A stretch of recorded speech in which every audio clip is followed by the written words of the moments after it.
사도행전 15장 보겠습니다.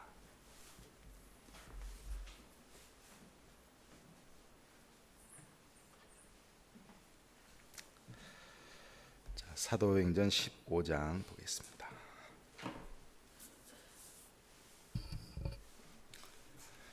자, 32년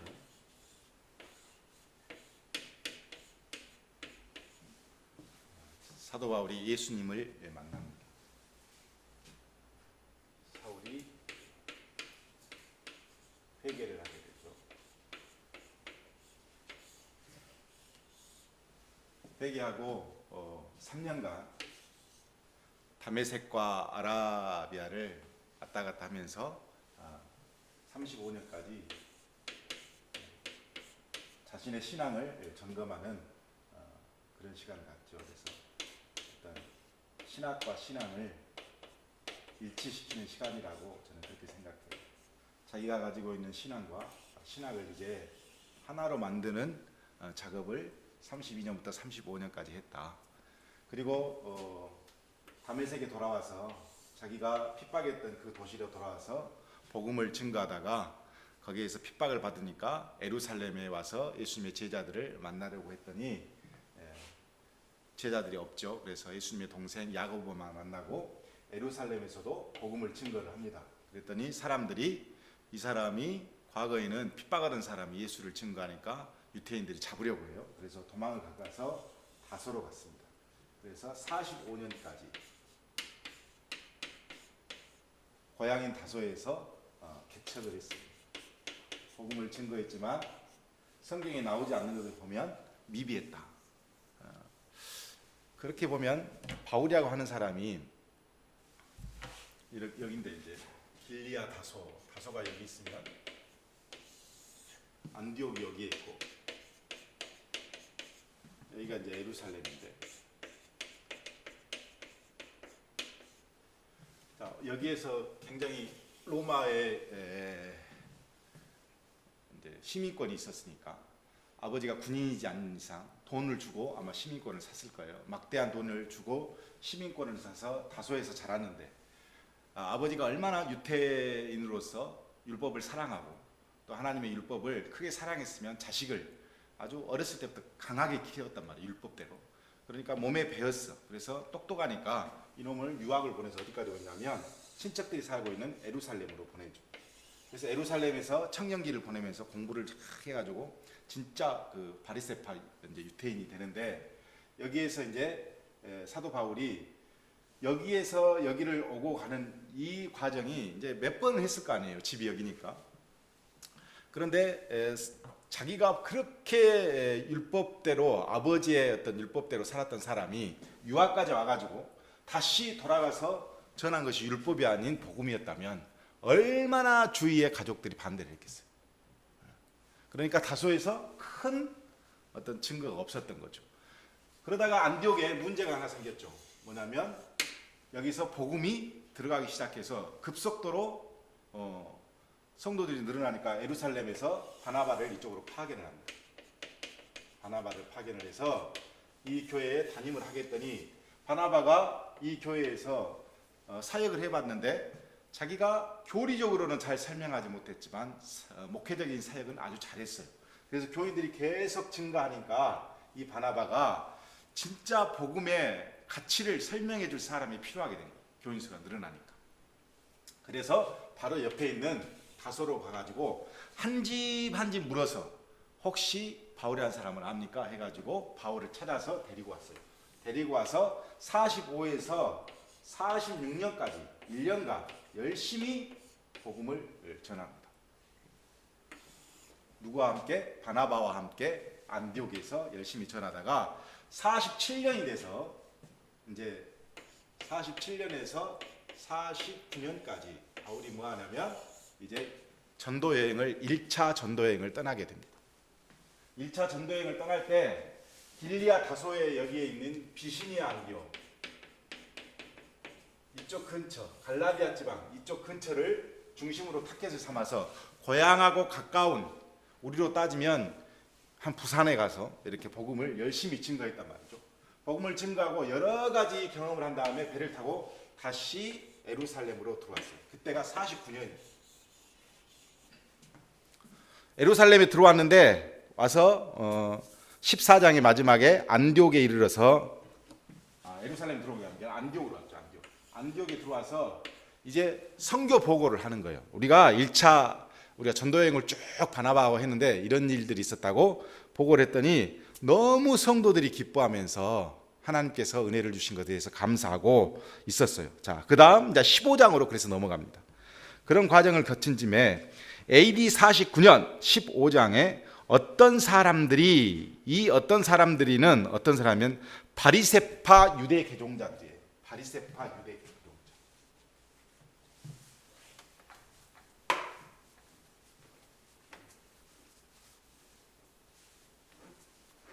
바울처럼 바리새 유대인인데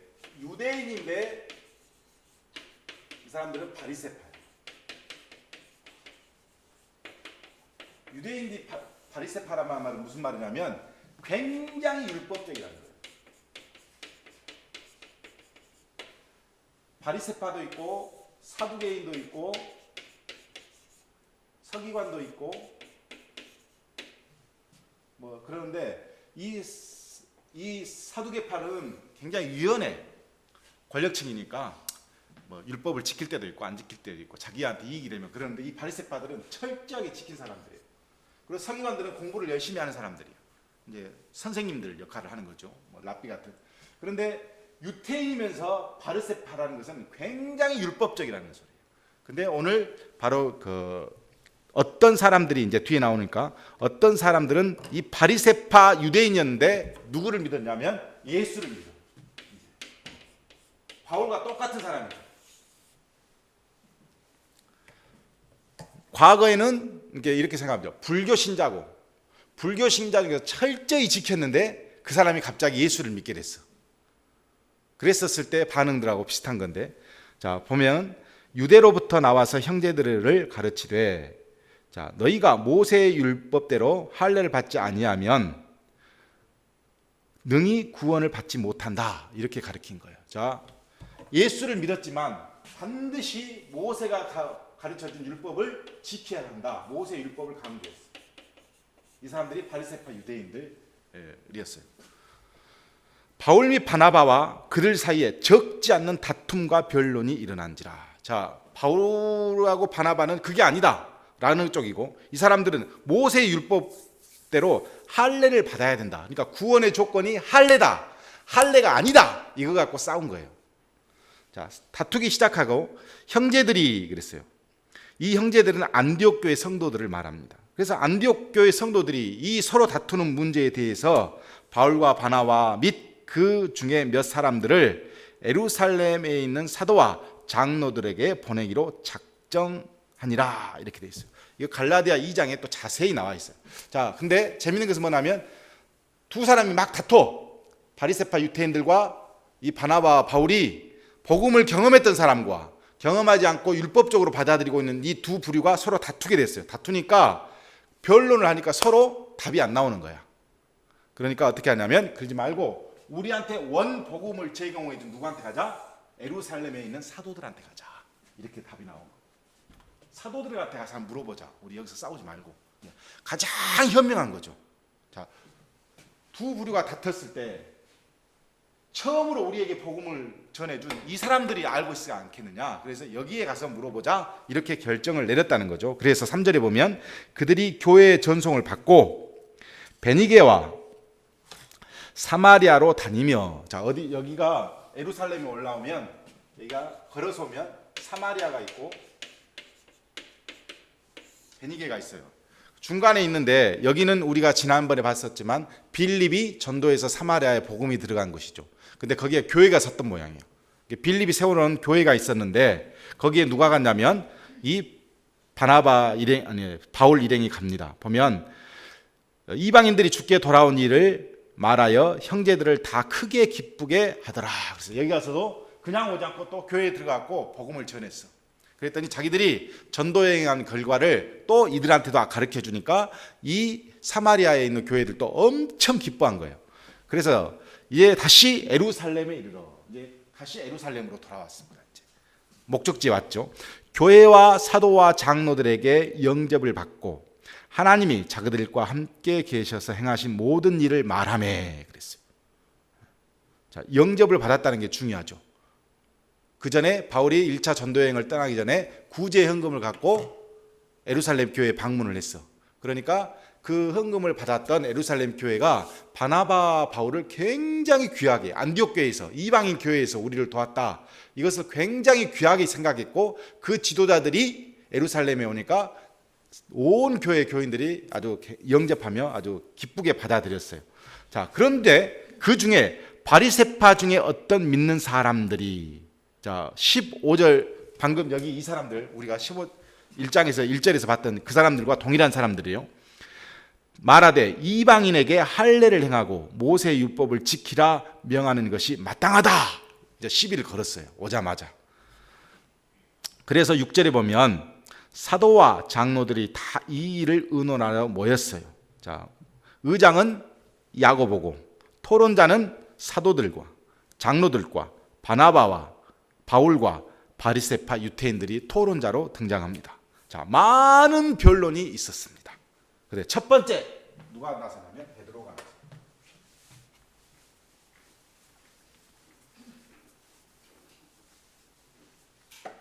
첫 번째 변론자 베드로. 말만 들어도 이름만 들어도 모든 사람들이 고개를 숙일 수밖에 없는 베드로. 예수님의 수제자.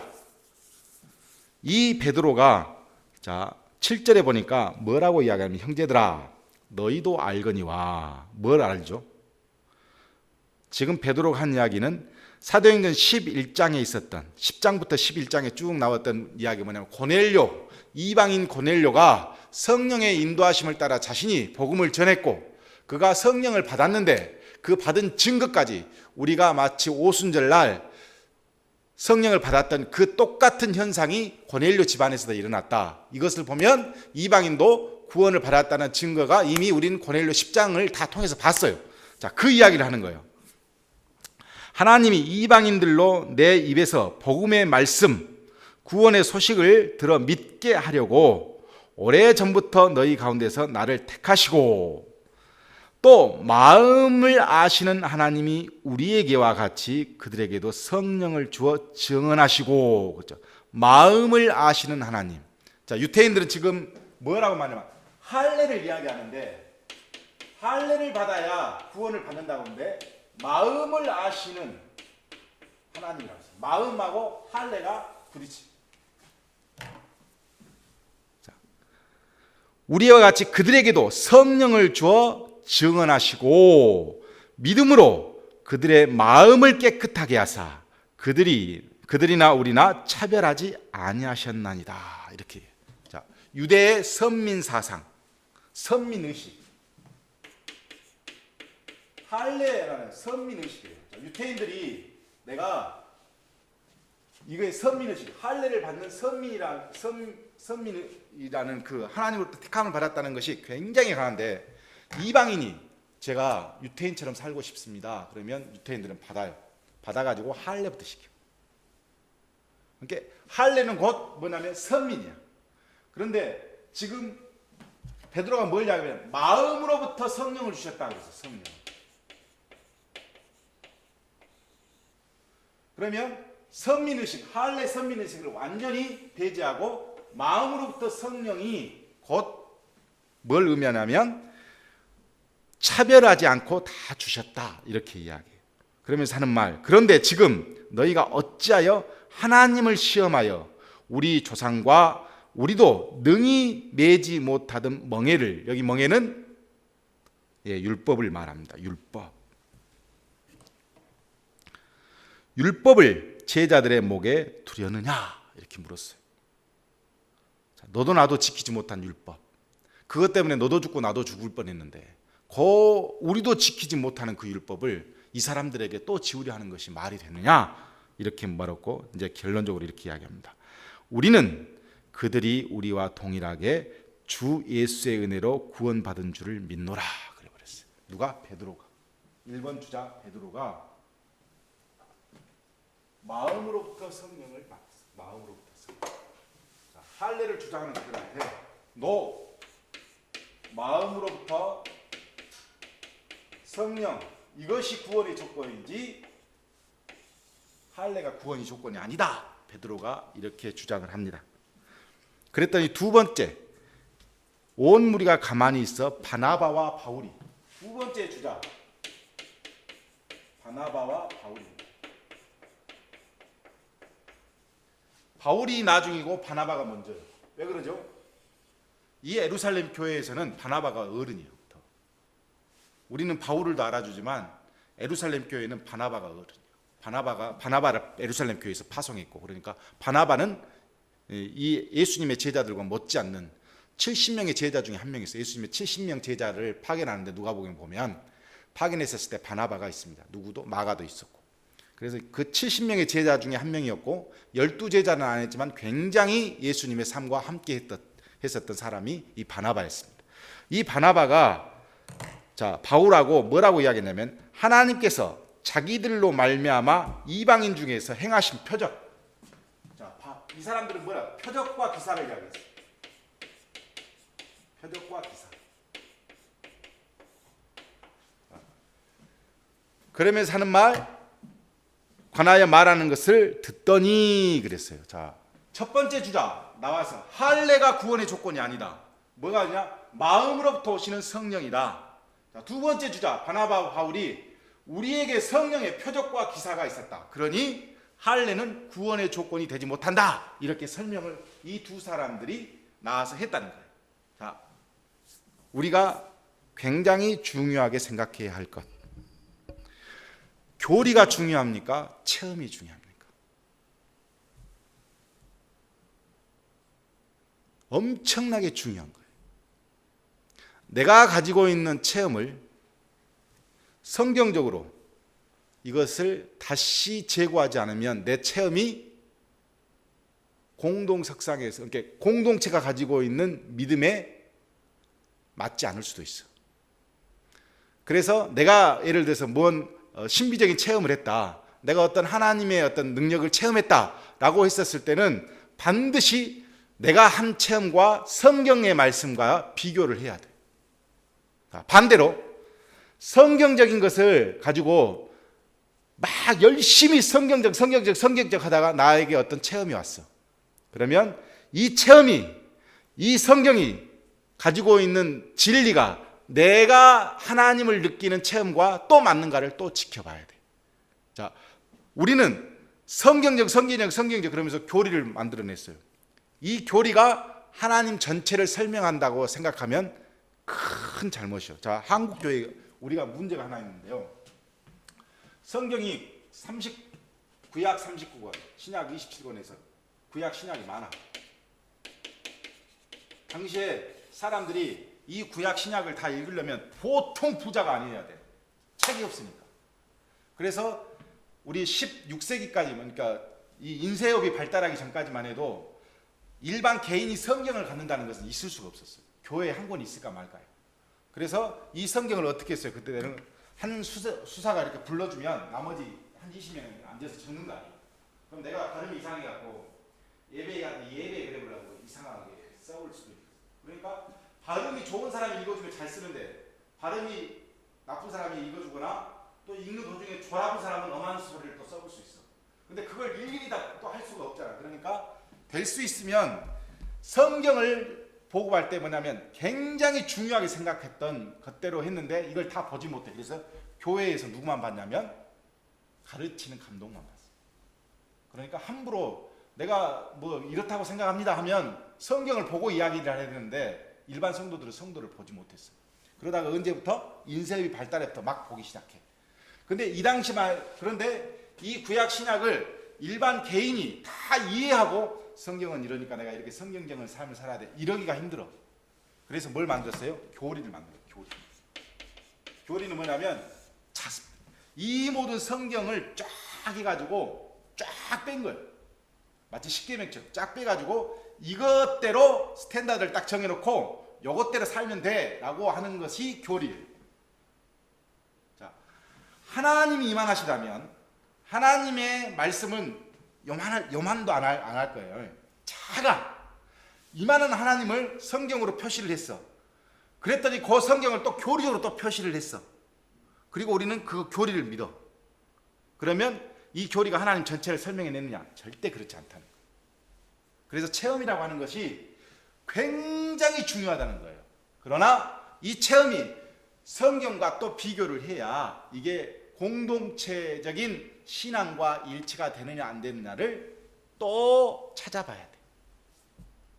그런 과정이 필요하니까 지금 이 두 사람들이 교리적으로만 따져가는 이 유태인들, 바리새파 유태인들, 하나님 전체를 다 표현하지 못한 그 교리를 가지고 계속해서 구원의 조건은 할례다 이게 교리거든. 그러니까 이 사람들이 뭘 이야기하냐면 자기 신들이 가지고 있는 성령의 체험을 가지고 이야기해요. 이것도 성령의 체험이고 기사와 표적도 성령의 체험이에요. 하나님의 영이 주신 이 체험을 교리적으로 그러면 할례로 설명할 수 있냐?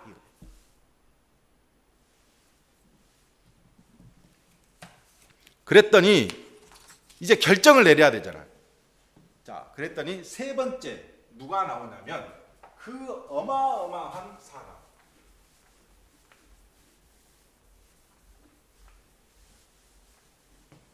누가 나오냐면 바로 야고보.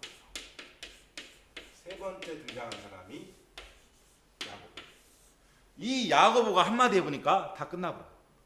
그러니까 어마어마한 야고보가 기독교 전승에 의하면 야고보를 별명을 뭐라 하냐면 무릎으로 사는 그리스도인이에요.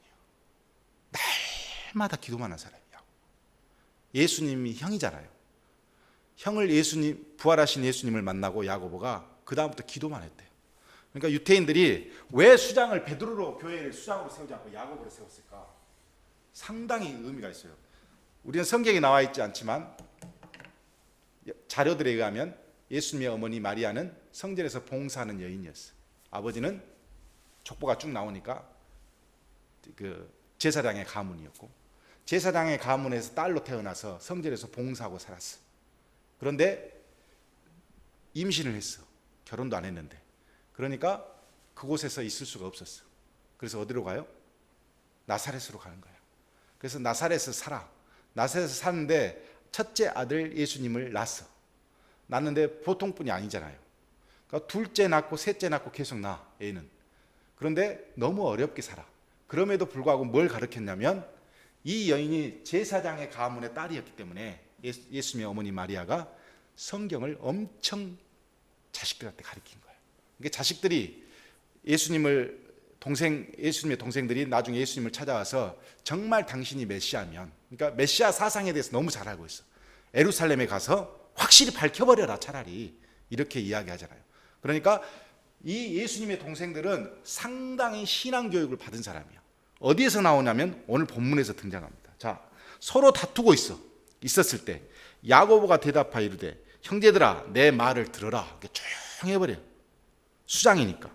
하나님이 처음으로 이방인 중에서 자기 이름을 위할 백성을 취하시려고 그들을 돌보신 것을 시므온이 말하였으니 그러니까 이런 성경이 우리가 개역 개정판을 쓰고 있지만 또 바꿔야 될 게 뭐냐면 이 시므온은 시몬이거든요. 시몬, 즉 베드로를 말하는 거예요. 근데 저기서는 시몬이라겠다가 여기에는 시몬이라고 써놨고, 이러니까 우리가 일반 사람들이 시몬은 또 다른 사람인가 보다 이렇게 생각할 거 아니에요. 이건 시몬 베드로를 말해요. 시몬 베드로에게 이미 고넬료의 성령 임재 사건을 방금 베드로가 증언했는데 우리 그거 다 알고 있지 않느냐 이거야. 자, 이방인 중에서 자기 이름을 위할 백성을 취하시려고 고넬료를 구원 사건을 우리에게 다 보여주셨다 이거예요. 그러니까 지금 베드로의 고백을 그대로 다 100% 다 취하고 있는 거예요. 자, 그러면서 하는 말, 선지자들의 말씀이 이와 일치하도다. 그래서 내가 가만히 성경을 배웠는데 성경 말씀이 오늘 이 사건과 일치하다, 이렇게 이야기하는 거예요. 그러면서 하는 말, 기록된 바 이후에 내가 돌아와서 다윗의 무너진 장막을 지으며 또 그 허물어진 것을 다시 지어 일으키리니 이는 그 남은 사람들과 내 이름으로 일컬음을 받는 모든 이방인들로 주를 찾게 하려 함이라 하셨으니 그랬어요. 자, 성경 말씀 어디냐? 바로 아모스 9장에 있는 말입니다. 한번 아모스 9장을 찾아봅니다. 야고보가 아모스 9장에 있는 말씀을 기억해냈어요.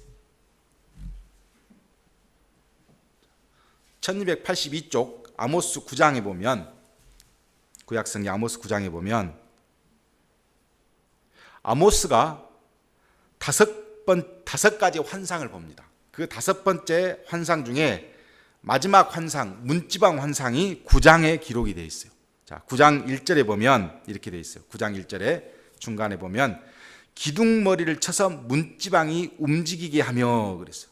자, 성전의 기둥을 말해요. 성전의 기둥을 쳐서 문지방이 움직이게 하면, 그러니까 곧 성전 파괴를 예언했어요. 그래서 문지방 환상이라 그래요.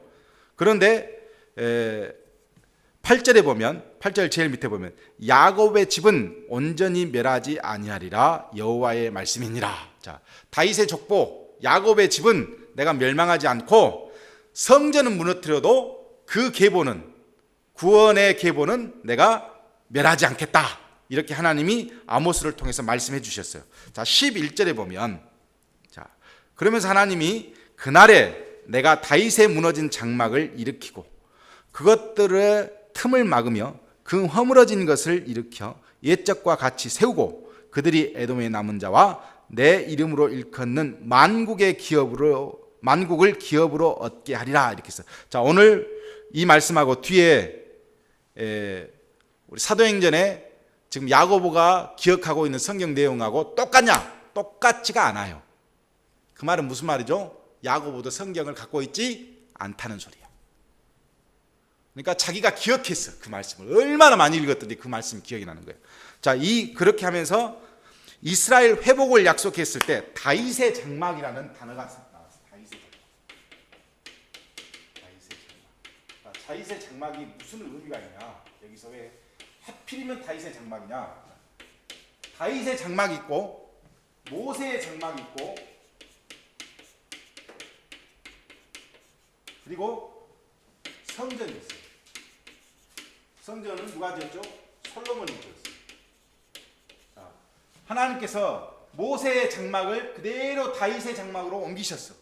그래서 예루살렘에 처음에는 뭐가 있었어요? 다윗의 장막이 있었어.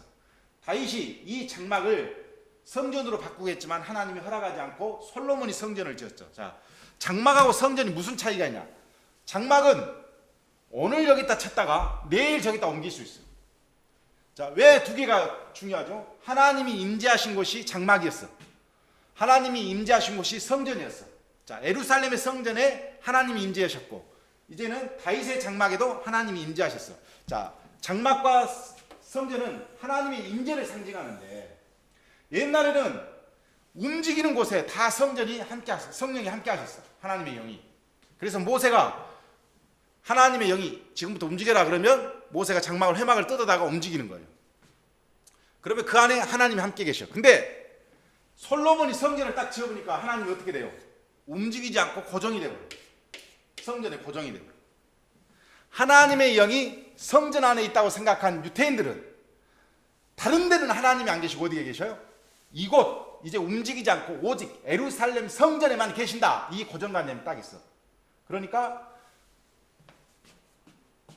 나중에 이 아모스를 통해서 예언할 때 뭐냐면 다윗의 장막을 세우리니 그랬어요.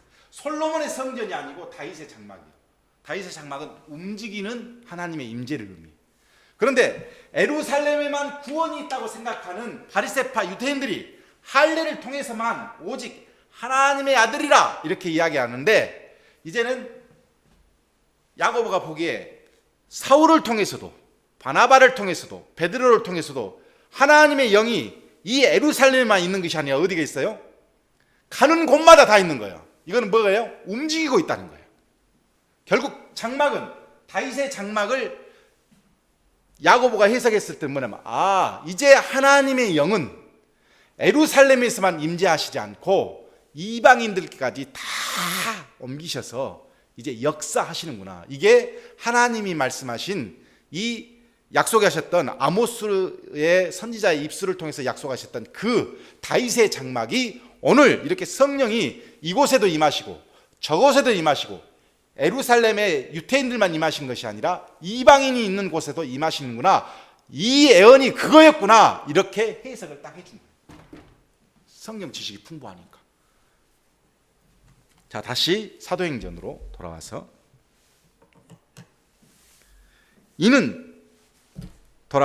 즉 예로부터 18절에, 사도행전 15장 18절에 예로부터 이것을 알게 하시는 주의 말씀이시라. 여기는 이사야 45장 21절과 21절의 내용이에요. 자, 예로부터 이것을 알게 하시는 주의 말씀이시라. 이사야의 45장 21절과 같다. 그러므로 내 의견에는 이방인 중에서 하나님께로 돌아오는 자들을 괴롭게 하지 말자 그랬어요. 뭘로? 율법으로.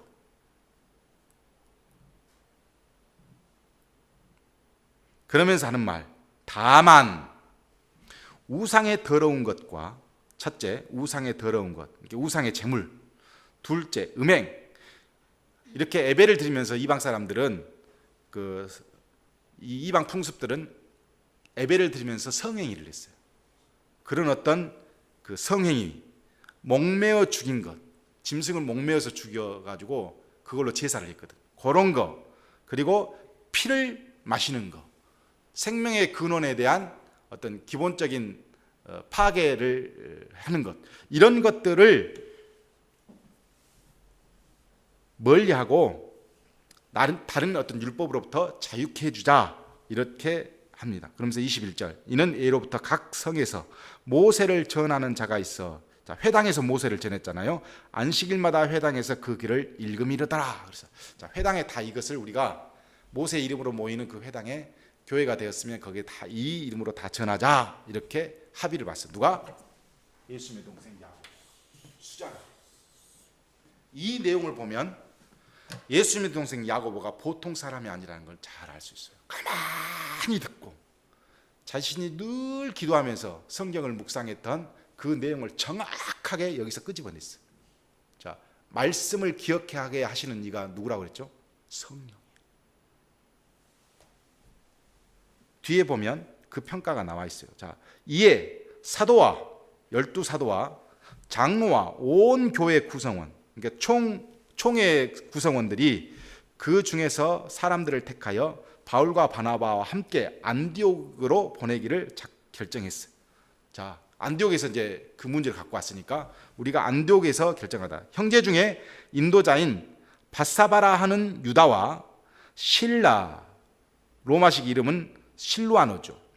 바나바와 실라 뭐 이렇게 하잖아요. 그러니까 실라, 유다와 실라를 바나바와 바울과 함께 보내기로 해요. 자, 바울과 바나바가 와서 우리가 예루살렘에 갔더니 사도들이 이렇게 이야기하더라 하면 안 믿어보니까 아예 여기에서 특사를 파견한 거예요. 유다와 실라를 파견했어요.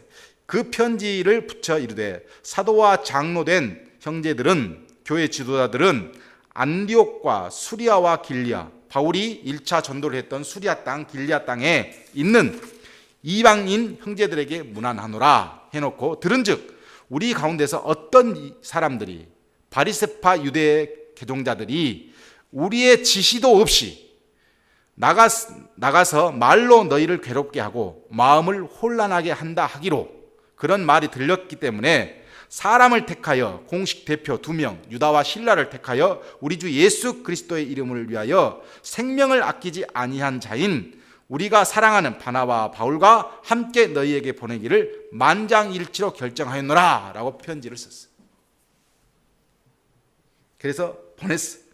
그리하여 유다와 실라를 보내니 그들도 이 일을 말로 전하니라. 자, 공문을 직접 가지고 가서 안디옥 교회에 가서 읽었어요. 유대 개종자들 다 놔두고. 자, 28절 뭐라고 그러냐? 성령과 우리는 이 요긴한 것들. 자, 뭐라고 했었죠? 성령과 우리는. 야고보가 결정한 게 아니에요. 누가 결정했죠? 성령이 결정했다는 거예요. 왜 성령이 결정했죠? 베드로는 고넬료 이방인 사건을 이야기했어. 그것도 성령님이 하셨어. 자, 베드로와 바나바는, 바울과 바나바는 우리가 표적과 기사를 행해서 1차 전도 여행을 잘 마무리했습니다. 이것은 하나님이 안 하셨습니까? 그것도 성령님이 하셨어. 그리고 야고보가 최종적으로 결정을 내렸을 때 아모스의 말씀을 생각하는 것도 성령이 하셨어. 그래서 이들이 뭐라고 하냐면 성령과 총회는 이 요긴한 것들, 19절에서 결정한 것들 뒤에 나오죠. 외에는 아무 짐도 너희에게 지우지 아니하는 것을 옳은 줄로 알았노라. 그러면서 하는 말, 우상의 제물과 피와 목매인 것과 음행을 멀리하는 것, 이 네 가지에 스스로 삼가면 잘하리라. 평안함을 원하노라 하더라. 이것들만 잘 지키면 별 문제 없는 것으로 안다. 평안함을 원하노라. 이렇게 결론을 지었다. 자, 30절에 보니까 그들이 바나바와 바울과 실라와 유다가 작별하고 안디옥에 내려가 무리를 모은 후에 편지를 전하니 읽고 그 위로의 말, 즉 권면의 말을 기뻐하더라. 유다와 실라도 선지자라. 여러 말로 형제들을 권면하고 굳게 하고. 자, 바로 간 게 아니에요. 여러 말로, 여러 날. 33절에 보면 얼마 있다가 그랬잖아요. 여러 날을 뭐 하냐면 그냥 와서 공문만 읽고 간 게 아니라 말씀을 또 전했어. 사도들에게 들었던 말씀들, 사도들에게 전했던 그 말씀을 다시 안디옥 교회에 와서 또 성경을 가르친 거예요. 가르치고 전송을 형제들에게 받고 자기를 보내던 사람들에게로 돌아가되 이렇게 돼 있어요. 자, 34절이 없죠. 34절이 없는데 어떤 성경에는 있다는 거야. 밑에 보면 34절에 무슨 내용이 있었냐? 여러분 성경에도 나와 있나요? 예, 보면 이렇게 돼 있죠. 신라는 그와 그들과 함께 유하기를 작정하고 그랬어요. 이런 내용이 다른 성경에는 있는데 없는 데가 많아. 그래서 그냥 뺐어. 34절을 빼놓고 그냥 이렇게 비워놨어. 그리고 35절에 바울과 바나바는 안디옥에서 유하며 수다한 다른 사람들과 함께 주의 말씀을 가르치며 전파하니라. 자, 2차 전도여행 때 누가 가냐면 신라가 따라갑니다. 그러면 신라는 갔을까요? 안 갔을까요? 안 갔다는 소리야. 그래서 34절이 거기다 34절은 없지만 내용이 다른 성경에는 많이 있지 않지만 있는 성경이 있어. 그래서 이 성경은 신라가 따라갔기 때문에 거기다 추가해 놨다 이렇게 보고 그냥 거기에다 빼놓은 거예요. 어찌됐든 신라는 그들과 함께 유하기를 작정하고 나중에 바울과 함께 전도여행을 같이 떠납니다. 그러니까 이렇게 해서 마무리가 됩니다. 중요한 것,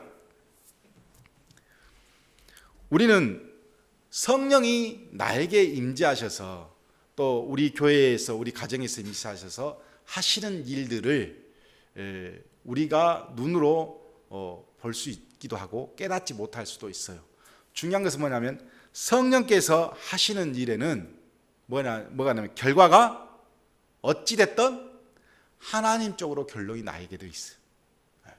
그러니까 가만히 봐서 예를 들어서 무슨 일을 하는데 하나님 쪽으로 결론이 나지 않고 세상 쪽으로 결론이 나면 그것은 하나님이 하신 게 아니에요. 예를 들어서 우리 총회가 올해 김사원 목사님 건을 놓고 김사원 목사님 아들이 세습해야 하냐, 세습하면 안 되느냐 이 문제로 뉴스까지 나오고 난리가 났단 말이에요. 결론은 총회에서 그래도 한 교회 목사를 그렇게 죽이면 안 되겠다 싶어서 다른 방법으로 그냥 어찌됐든 그 교회를 김사원 목사 아들인 김하나 목사가 계속 할 수 있던 방법을 만들어 보자 하고 그냥 끝났어. 이게 하나님이 하신 이렇게 복음적으로 되어질 일이라면 이렇게 결론이 안 나죠. 그런데 우리가 노예에 가고 총회에 가면 성노예라고 그러고 성총회라고 그럽니다. 성노예는 보고합니다 이렇게 하거든요. 뭐냐, 성령이 함께한 노예라는 거예요. 성령이 함께한 총회라는 거예요. 그러면 결과를 보면 성령이 함께 했는지 함께 하지 않았는지 성경적으로 그 내용을 딱 비춰보면 알아. 절대 성령은 성경에서 성경적인 교훈 안에서 예수님이 주신 그 어떤 은혜 안에서 벗어나지가 않아. 사람의 욕심으로 되지 않아. 할례를 받았냐, 할례가 구원의 조건이냐 아니냐 이 문제로 시작되었는데 결론은 어떻게 나냐면 성령님이 이끌어 가신 역사 안에는 그 누구도 다른 조건을 내걸 수 없다. 이렇게 결론을 내렸어요. 이게 교회의 결론이어야 되거든요. 하나님께서 말씀하신 역사, 하나님께서 이끌어가신 역사는 사람이 어떤 것을 만들어서 또 어떤 것을 제시해서 그것을 막을 수 없다는 것을 알아야 되는데, 이걸 알지 못하면 계속해서 말썽이 생기는 거예요. 계속해서 문제가 생겨. 가만히 보면 교회 안에서도, 내 가정 안에서도, 내 삶 가운데서도 이것은 똑같이 불변의 원리입니다. 하나님이 이끌어 가시는 결론으로 내가 가면 반드시 평안이 와요. 그리고 그 안에 하나님께서 이끄시는 내용이 나와. 그런데 내 욕심이나 내 사적인 어떤 감정 때문에 이 모든 것들을 싹 제거해버리고 그냥 내 이익이 이러니까 이렇게 해야 되겠다, 이렇게 돼버리면 반드시 문제가 생겨. 그래서 엊그저께 제가 샘물교회, 광주 샘물교회 목사님 설교를 들었는데, 이 샘물교회 목사님이 부산 쪽에서 유명하셨던 목사님이셨던 모양이에요. 그런데 청빙이 들어왔는데 샘물교회에서 청빙이 들어온 거예요, 광주에서. 그러니까 이 목사님이 조금 고민했던 모양이에요. 고민을 했는데 어느 날 성경을 읽은데 그 감동이 어떤 거였냐면, 알지 못하고 갈 길을 알지 못하고 갈 바를 알지 못하고, 이 내용이 자꾸 들어왔더라는 거예요. 그래서 내가 샘물교회에서 조사를 해보고 이런 이만한 교회니까 내가 가야 되겠다, 이렇게 결정하는 것은 하나님께서 하시는 것이 아니다라는 감동이 온 거예요. 그래서 이분이 샘물교회에서 왔다는 말을 듣고 그냥 물어보지도 않고 따지지도 않고 갈 바를 알지 못하지만 간 아브라함의 신앙을 그대로 받아들여서 내가 이번엔 결정하겠다 싶어서 그냥 샘물교회에 왔어. 근데 와서 보니까 지금까지 자기에게 청빙했던 교회보다 훨씬 작은 교회로 오게 된 거예요. 그래서 이것도 하나님께서 나에게 주신 은혜다 생각하고 자신이 하고 있다, 목회를 하고 있다, 이렇게 말씀을 하시더라고요. 그 말을 제가 가만히 듣고 생각하기를, 우리는 뭘 결정할 때 이것저것 따져서 해보기를 원해요. 그게 내가 가지고 있는 지혜라고 생각해. 근데 그게 아니에요. 하나님은 뭐냐면 하나님 말씀대로 하기를 원하셔. 그리고 하나님이 주신 은혜대로, 하나님이 이끌어 가신 역사대로 차근차근 가기를 원하셔. 그래서 그거를, 이게 하나님의 방법인가, 하나님의 역사인가 아닌가를 따지는 것이 중요한 것이지, 이것이 조건이냐 아니냐 이거 가지고 막 싸워봤자 아무것도 남는 게 없거든. 그래서 정말 안디옥 교회 교인들이 잘한 거예요. 이렇게 서로 부딪히니까 어떻게 하냐? 그러면 우리한테 복음을 전해주는 사람한테 가서 물어보자. 이게 가장 현명하잖아요. 그러니까 거기에 있는 이미 하나님의 은혜를 통감했던 베드로와 야고보가 이 모든 것을 다 조정해서 결론을 내려주잖아요. 그러니까 그 누구도 이에 대해서 싸우거나 다툼이 없어져 버려요. 그러니까 교회의 수가 점점 하나님의 말씀이 가르쳐지면서 안디옥 교회가 더 든든하게 되었다, 이 결론이 되는 거거든요. 우리 교회도, 또 우리 가정도, 또 여러분의 삶 중에서 중요한 결정을 내려서 자녀에 대한 결정, 남편에 대한 결정, 이 모든 것에도 항상 이 어떤 원칙이 하나님의 역사 안에 있는 것인가 아닌가를 늘 살피는, 이게 성경적으로 살펴야 되겠죠. 이것에 대해서 항상 고민해야 된다, 이런 말씀이 있습니다.